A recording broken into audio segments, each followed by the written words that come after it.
Hello, everyone, and good Yantif. I'm sorry we're doing this pre-recorded, but at least we're doing it the way we can. I hope you're all having a wonderful beginning of your Yantif. And let's talk about one of the main people in this holiday. If you had to choose your favorite woman Jewish hero from biblical times, who would it be? Would it be one of the Sarah, Rivka, Rachel, or Leah?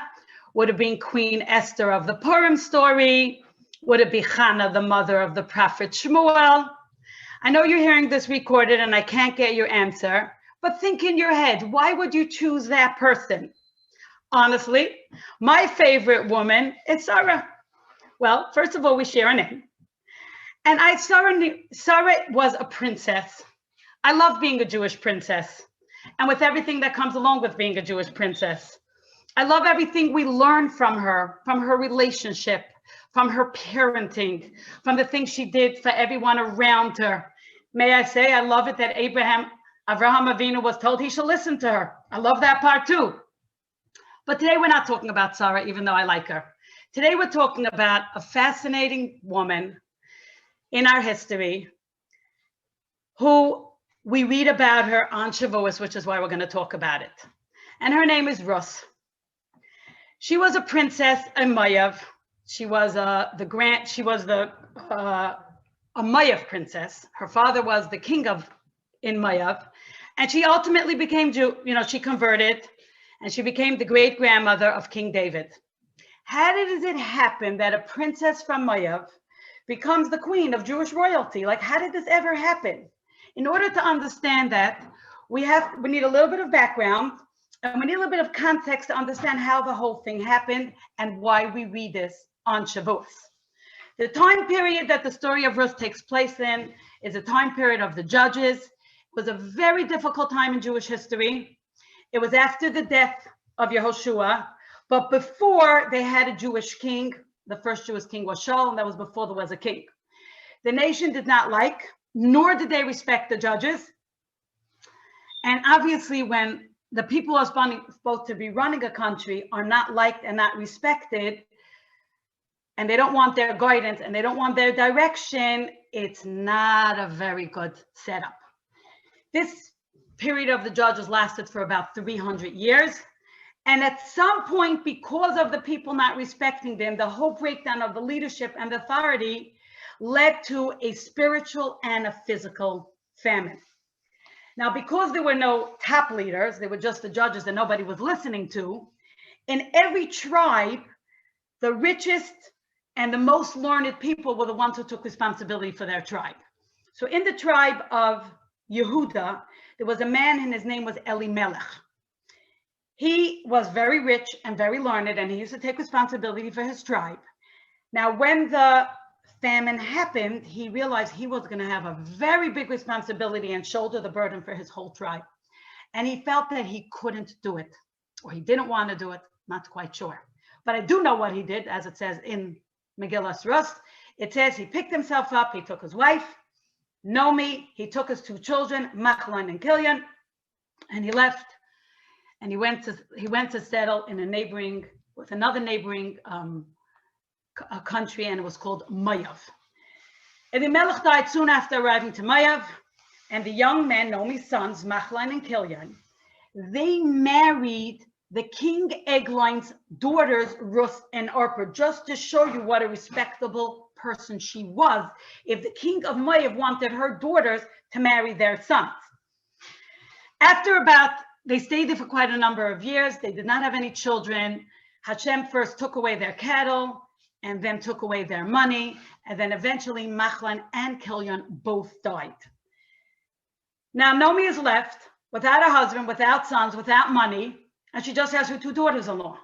And she realized she was already there for about 10 years, and she realized there's no reason to stay here anymore. It's time for me to go back to Israel. Nomi's daughters-in-law said, we're coming with you. She encouraged them to go back home, and she said, get on with your lives.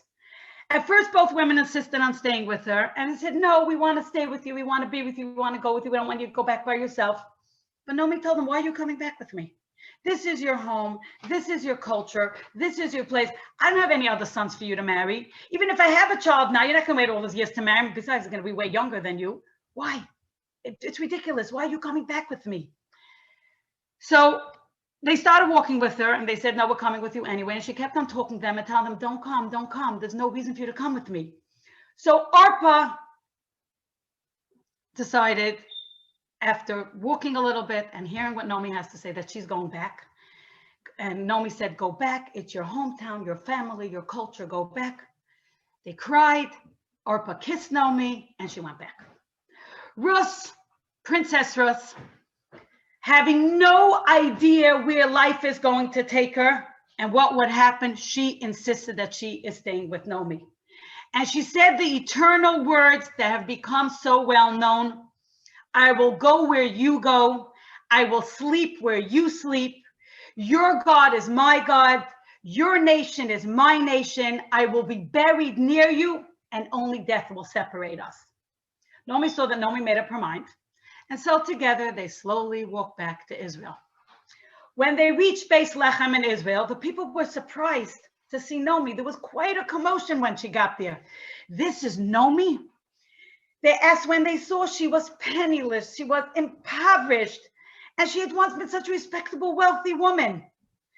And now, not only she's coming back this way, she brought along a woman from Moab.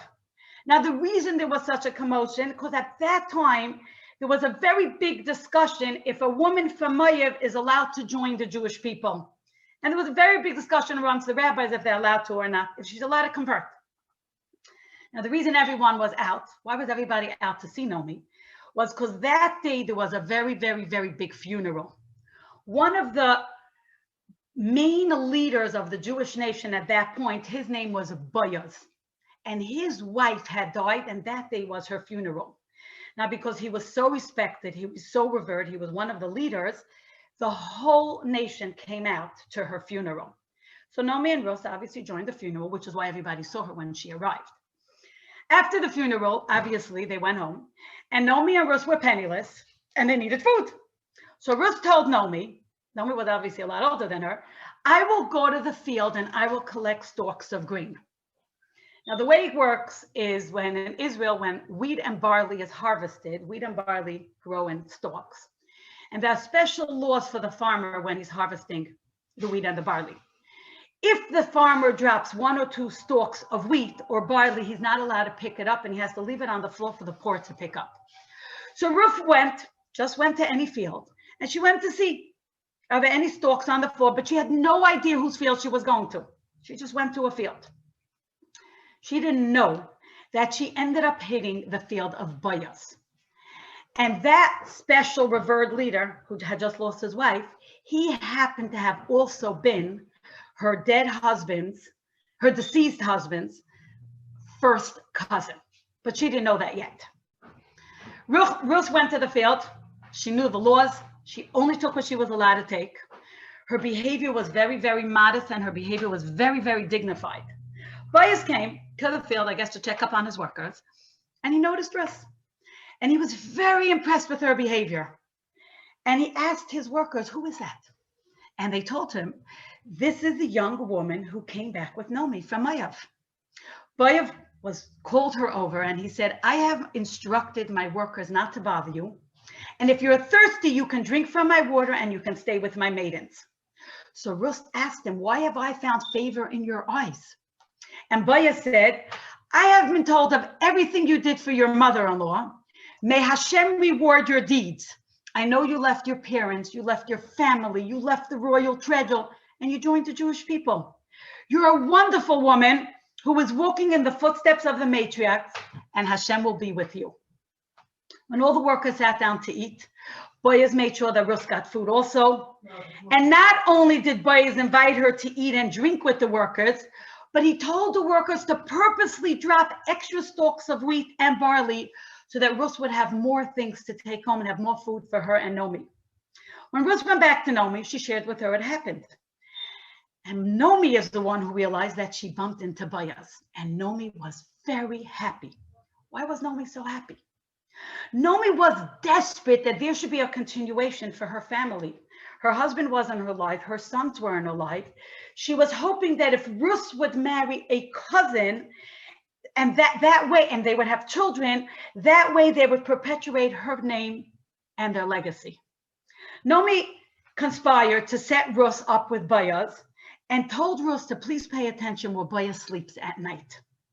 Once Ruth went back the next day and she saw where he sleeps, Naomi told her like this. She said, obviously we can't do this a conventional way. I can't send a matchmaker to Boaz and said, would you like to marry Ruth? I mean, Boaz is the most respected person in our community. And there's no way I can do that. You know what, Ruth? You're going to have to ask him yourself. So Naomi told Ruth, put on your finest clothing, go to Boaz at night, and tell him there's no one left from my family, and will you marry me? So there should be some continuation for Naomi's family. So Ruth waited at night. She waited until all the workers went home for the night, or they went to sleep. And Boaz, who used to sleep in the threshing house, was already in the threshing house. He had gone to sleep. And she walked into the threshing house and she spoke to him. Now, Boaz was a very, very special person. He didn't react the way we would assume most people would react. What are you meaning? What are you walking in here? It's the middle of the night. What audacity to ask me such a request? Boaz didn't do any of that. Boaz listened very carefully, very respectfully, and he told her he'll seriously think about it. The very next day, Boaz went to the rabbis to discuss if he's allowed to marry Ruth, because she was from Moabit, and I told you there was a discussion about it. I don't know how many days it took to get to the decision that he can marry Ruth, but I do know that when he got the decision from the rabbis that he could marry Ruth, he married her the very next day. They were married for one day. When Ruth woke up in the morning, she found that Boaz was not alive and that she was pregnant. The story of Ruth ends with us learning that she became a mother to a child by the name of Moabit. Moabit became the father of a son by the name of Yishai, and Yishai became the father of David HaMelech. And that's the basic story of Ruth. We know that the Torah, the Tanakh, the 24 books of the Torah, is something that is written so that we can learn something from it. It wasn't just a story for story time. What are some of the lessons we can learn from the story, and what are some of the lessons we can learn from Ruth? When Ruth asked Boaz if he can marry him, he could have had a very easy excuse to say, absolutely not. I am a respectable person, and you want me to marry someone from Moab? Somebody who the rabbis are not even sure if I'm allowed to marry them? Of course not. And Ruth could have had a very good excuse to Naomi when Naomi told her that she should marry Boaz, why she doesn't want to marry Boaz. Although he was a very, very respectable person, according to some sources, Boaz was over 200 years old. Now, Ruth was a young lady. Why did she need such an old husband? She could get a young husband, a husband that she can enjoy many years with him, enjoy his company, and not marry someone so old. But we're talking about two people who wanted to do something right. We're talking about people who wanted to get up and do immediately, right? Not, I'm going to do it later. I'm going to do it now. Boaz found out about it. He did it the next day. When you have the opportunity to do something right, don't wait. You might lose the opportunity. If you do it right away, then you know you did it. If you don't do it right away, you might lose the opportunity. So not only we're talking about two people who put their own thoughts and emotions aside to do what was right, they did it right away. Now, actually, this was the second time that Ruth was making probably an unpopular yet very proper decision. The first time is when she went with Naomi. I'm sure there were plenty of people in Moab who would have told Ruth, what's the matter with you? You're giving up royalty and comfort and richness, and you're choosing a life of hardship and poverty to go to Israel with Naomi when you don't know what's going to happen? She didn't know the end result was that she was going to be the grandmother of David. She had no idea of that. But when she made her decision, she made the decisions because that was the right thing to do. How many times have we been in a situation that we really should do something, but we're just not in the mood? We hesitate because what are people around us going to say? What are they going to think of me? It could be big things. It could be little things. Can we help that elderly person with his packages, even if it means I'm going to get home much later? Can I buy the homeless person a sandwich, even if people around me tell me, ignore him, it's none of your business? Can you smile at the cashier, even if you and everyone around you is exasperated because the cashier is working so slowly? You know, I'm a teacher. And I tell my students that when you make a decision, this is what you have to think. Why am I making this decision? Is this a horizontal decision or is this a vertical decision? A horizontal decision is something that I make based on all the people and the circumstances and the emotions around me. What are people going to say? What are people going to react? What are they going to think? A vertical decision is based on my thoughts and what I know is the right thing to do. I remember this was years ago. I was in the hospital with one of my children. He kept on getting, it looked like he kept on getting kidney infections. And the doctor wanted to know, the professional actually wanted to know, was it a certain infection? So then we would know how to deal with it. And he wanted us to take a biopsy of his kidney. I don't know how hospitals work in Switzerland. I do know how they work and in Germany, but I do know how they work in America. When you get there, first they put you into one room and then you do some paperwork. Then they move you to the next room and then they do some more paperwork. And then they move you to another room where you wait for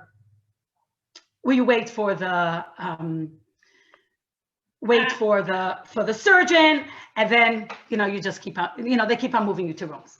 And as I was sitting there and I was getting moved to a bunch of rooms, I kept on getting moved with another couple. It was an elderly couple. They were together with their daughter, and obviously, if they kept on getting moved rooms, they were obviously, she was also having surgery. So first we were together in the paper room, then we were together in the next paper room, and then we were together waiting for the surgery, and then I knew for sure she was having surgery. And and I was sitting there and I was praying. I was saying to him that everything should go smoothly. We should find out what the problem is. We should know how to handle the situation. And I was sitting there and I was thinking, if I kept on getting moved with these people, it wasn't by chance. So as I was praying, I turned to these people and I looked at them and I said, I'm praying for my son that everything should go smoothly with him. Would you like to give me your name so I can pray for you too? And they were obviously floored. They weren't Jewish. That doesn't matter. They're human beings that were going through surgery and I cared about them. So she gave me her name and her mother's name. And yes, I prayed for her. And then my son went into surgery. She went into surgery. And then you go to the next room. You go to the next room where the surgeon comes out to tell the family how the surgery went. Now, obviously, my son's surgery was a very quick one. It was just a biopsy. My surgeon came out very quickly. And then they put you in the next room, in the recovery room. But I knew that this couple was still waiting. Now it was just the husband and the daughter. They were still waiting for the results of their mother's surgery. Hers was more complicated. They were worried about an aneurysm in her head. Hers was a more complicated surgery. So they had to wait longer and I had already moved to the other room. But once my son was settled and my son was totally fine, I told him that I want to just go check up on the other couple, on the husband and his daughter, to check up. How are you? Did you get results? Is everything okay with your wife, mother? And as I got to that room, the surgeon walked out just when I got there to tell them that it was great. They were successful and it was excellent. I was so happy to be there when they got the good news, and they were so happy that I was there to share the news with them. And I remember thinking afterwards, I'm so thankful that I grabbed the opportunity to do what was right. Someone else could have looked at me and said, "Bud out, it's none of your business. You don't even know who they are. Don't get involved." And I grabbed the opportunity. And by the way, we keep up till today. We send each other letters. We send each other cards. She's an older woman. She was 80 then. She must be about 90 by now. And we keep up. Why not? Grab opportunities and don't be so worried what everybody else is telling you. Make a vertical decision. What's the right thing for me to do? There's another marvelous story that I always like. It's an old story. This happened in Europe, I don't know how many years ago, but a long time ago. In those days, there were landowners, and the Jewish people used to rent like houses from them. And then they would try to make money a whole year. And at the end of the year, they would have to pay the landowner, who was called a poritz, by the way, the rent for the year. Now, what used to happen is sometimes people didn't make enough money. And at the end of the year, they literally could not pay for their houses. Now, what did the poritz do? What did the landowner do? Either they would sometimes give them some more time, but when they saw that they really weren't paying them, what they used to do is they used to throw them into jail, husband, wife, children, everyone. Now, jail was a very, very difficult place to be. And most of the time, people died in the jail. So having someone in jail was literally absolutely dangerous. Okay, so this man found out that there was a family stuck in jail, and he knew that if he leaves them there, they're going to die. The problem was that he found out about this on Erev Yom Kippur. And the landowner wanted 300 gulden in order to save them. But he knew that if he found out about it, this was his opportunity and his vertical decision to do what is right. He's going to try. He started collecting. He started getting, and it was a pork town. There was no way he was collecting 300 gulden today to get this family out. And at that point, he passed a tavern. And he decided, let me try my luck. He went into the tavern and he told them, I need to collect 300 gulden to save a family. And the guys looked at him and they looked at him and said, okay, for every full cup of vodka that you drink, we'll give you 100 gulden. Man is thinking, oh my goodness, it's Erev Yom Kippur. How can I drink a cup of vodka? How am I going to pray if I do that? That's a horizontal decision. Then he thought, just 1 minute. What's my vertical decision? What's the right thing for me to do now to save that family? Praying is not my decision now. So he said, fine, give me the cup of vodka. So he took a cup of vodka. He drank the cup of vodka. It wasn't easy for him. They gave him 100 gulden. He sat down, caught his breath, waited a few minutes, and he said, give me the next cup of vodka. It was harder, and he drank the second cup of vodka, and they gave him another 100 gulden. At this point, he felt, there's no way I could do it. There's no way I could do a third cup, but there's no way I can leave a family in prison. He waited a little bit longer. He said, give me the third cup of vodka. He drank it, and they gave him the 300 gulden. He staggered out of the tavern because he obviously couldn't even walk anymore by then. Went to the poritz, went to the landowner, gave him the 300 gulden, and the family was released. And then he practically crawled to the synagogue, and he lay down on a back bench, and he promptly fell asleep. When the people came into daven to pray, and they find a man sleeping on a bench on Yom Kippur, when Yom Kippur just started, they looked at the rabbi and said, Rabbi, look at the person who's laying on the back bench and he's sleeping.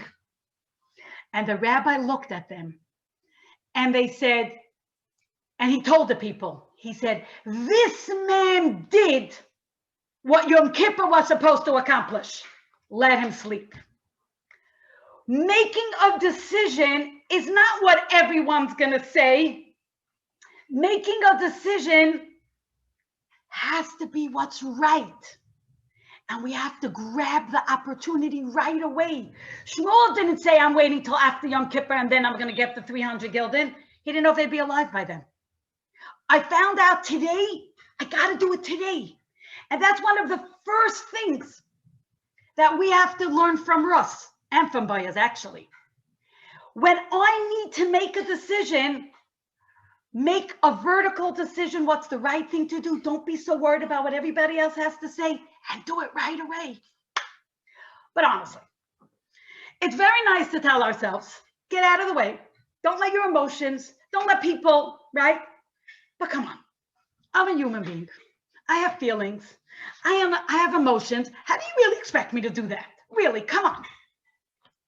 I want to share with you a very, very strange story, a very fascinating story that says in the Talmud. When Hashem, for your information, Hashem created the Torah first. Then 200 years later, he created the world. And the Torah just sat in heaven all that time. And it wasn't until 2,448 years later that Hashem said, we're giving the Torah to the Jewish nation. So all this time, you know, when Hashem created the world, he created the angels, he created man, he created everything. And the Torah was sitting in heaven. And all this time, the angels knew there was a very, very, very special thing in heaven called the Torah. Now, the angels had no idea what was written in this Torah. They only knew there was this very special thing here in heaven. That's what the angels knew. Now, when Moses went up to heaven to get the Torah, right, the angels turned to Hashem and they said, Hashem, what is a person born of a woman doing among us? What's he doing here?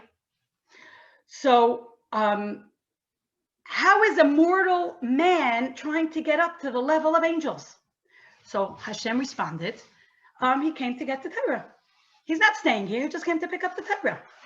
The angels were even more upset. What? You're about to give that very precious thing called the Torah, something that's been cherished and kept in heaven all these years, to a human being? That's who you're giving it to? I think you should give it to us. We're perfect. Why are you giving to man who's so weak?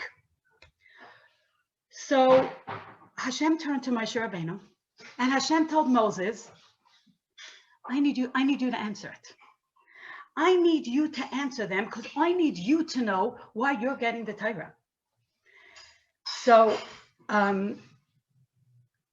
Moses held on to God's throne.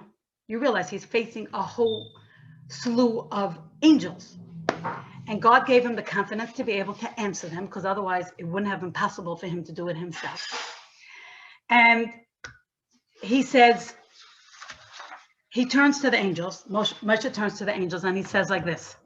Moshe turns to Hashem and he says, Hashem, what's in your Torah? And Hashem answers, it says, I am your Lord, your God, who brought you out of Egypt. That's one of the things it says in the Torah.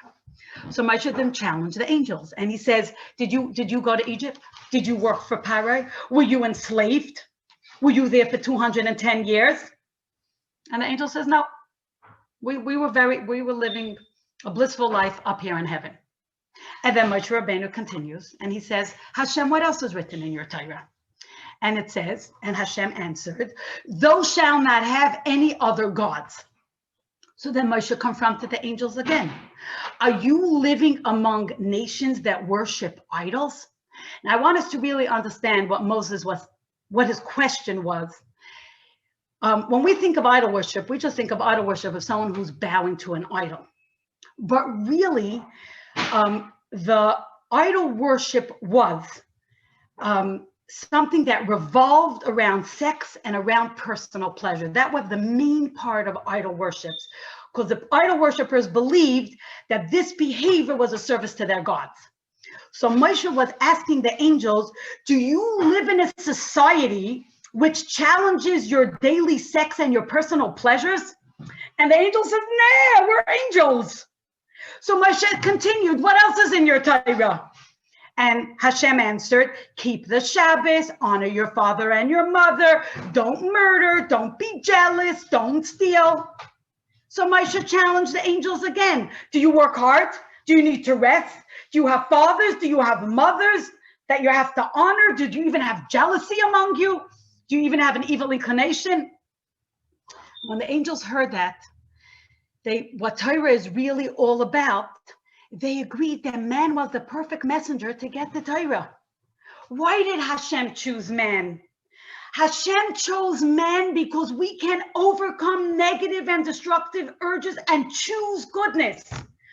We can fail, but we can also succeed. We can destroy, but we can also build. We can choose to do evil, but we could choose to do good.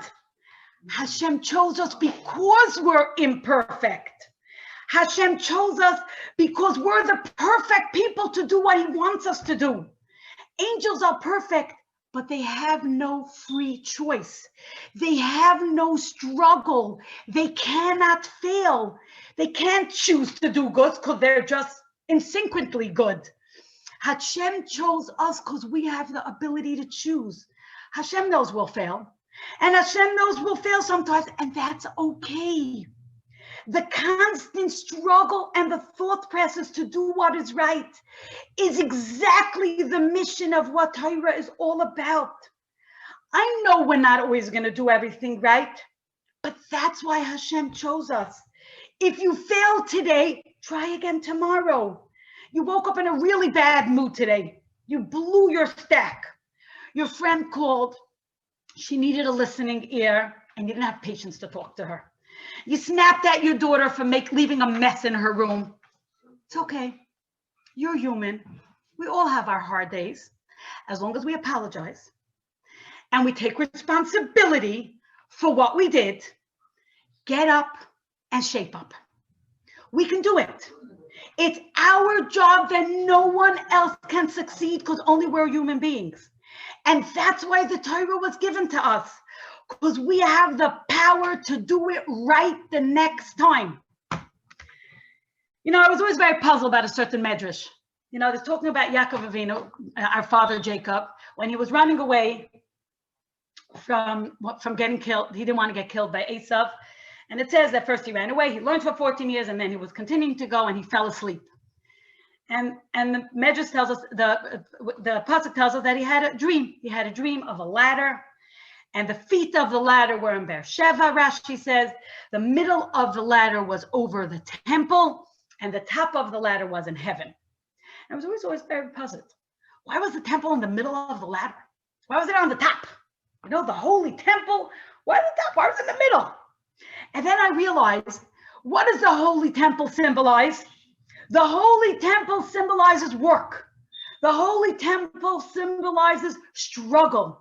The holy temple symbolizes growth. The holy temple symbolizes, what can I accomplish? That's why it's in the middle. That's not the top. The struggle of being who I can really be. The struggle of being the best I can be. The struggle of not doing the same thing again. The struggle of having a very difficult neighbor, of having a very demanding boss, a very challenging mother-in-law. Guess what? God gave it to us on purpose to help us rise to the challenge and be the most powerful person you can be. You can never know what powerful strength you have unless you get a situation. Imagine if I described to you the COVID scenarios that are going on all around us for the last year and a half. And I told you, guess what, people? You're going to have to stay home. You're going to have wear masks. You're going to have to meet your doctor on teleconference. You're not going to be able to go to synagogue. You're not going to be able to go to the store without all the rules that they have. And you wouldn't have looked at me and said, Sarah, come on, stop it. You don't think I can handle that? That's way beyond us. You want me to stay home all by myself for a year? I mean, I have a sister-in-law in Toronto. Toronto, they're very strict about things. She's literally been home for a year by herself. She's a widow. She doesn't even have a husband. Her children are married. She's literally been, I told her that 2 years ago, guess what you're capable of doing? She would have said, get out of here. There's no way I can do that. And guess what? We can. We did it. And I don't know what all the rules are by you, but I know we're still doing parts of it. Because we can't know what we can do until we have the challenge to do it. And then when we rise to the challenge, we say, wow, guess what I could do? I never knew I could. I'll share with you a simple thing about me. When I was a child, I remember I was walking home from school one day. Somehow I was walking all by myself. I don't know why. And a big, white, shaggy dog. Now, maybe the dog wasn't so big, but in my brain, today, I think it was big, ran out from somewhere and it jumped on me.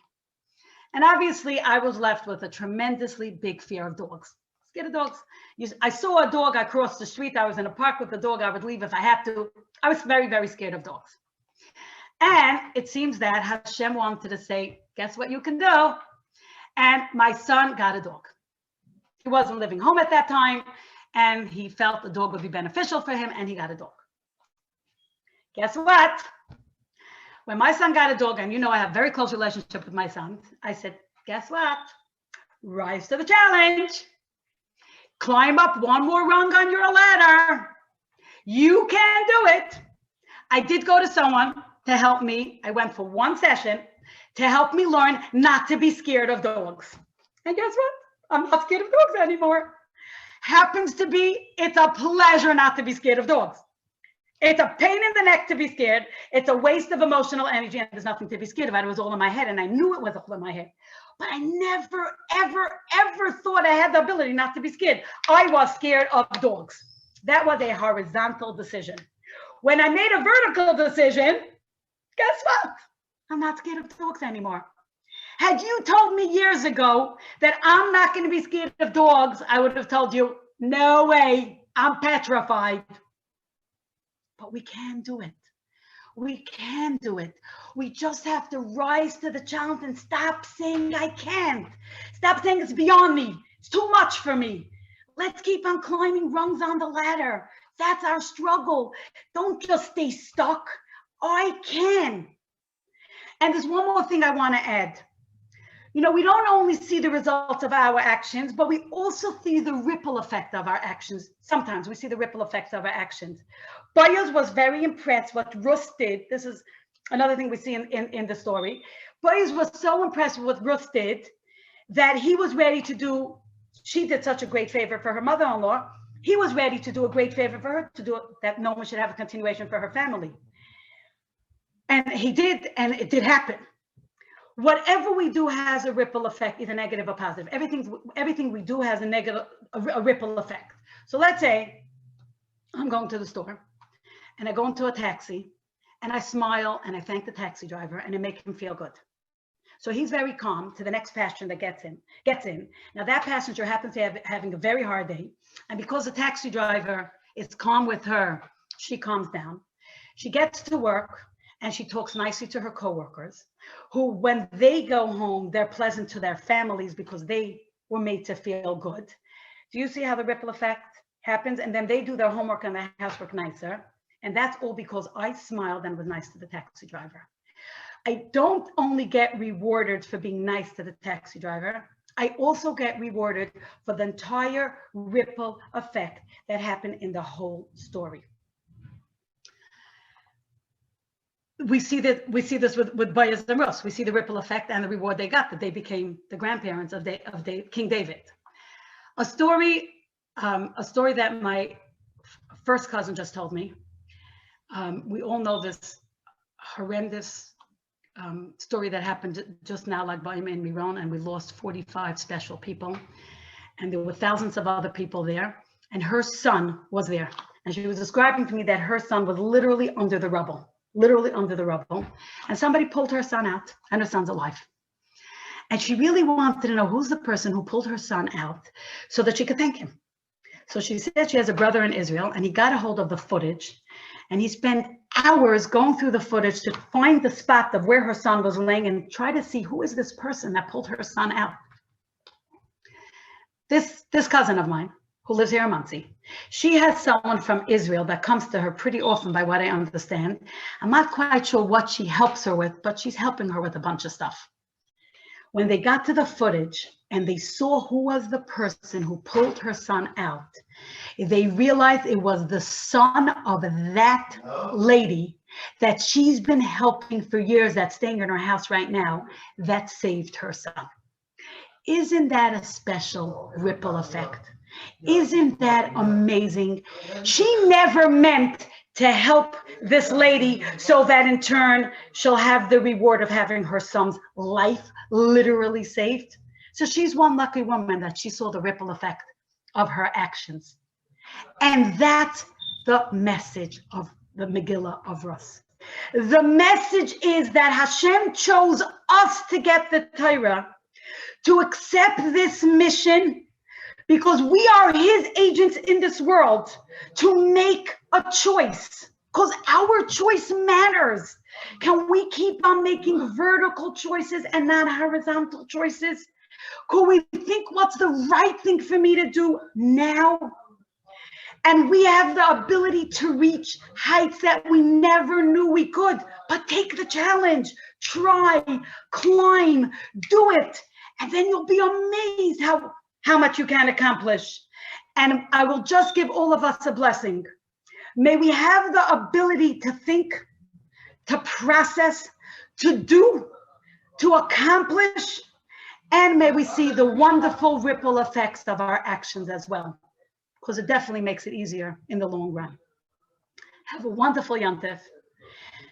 Enjoy. If anybody has any questions or comments that they want to make, obviously you can ask Akiva, but if anyone specifically wants to ask me, we could probably make up to get back on Zoom on Wednesday. I will make up a time, and I'll be very happy to talk to you. Have a wonderful Yom Tov, and thank you for listening.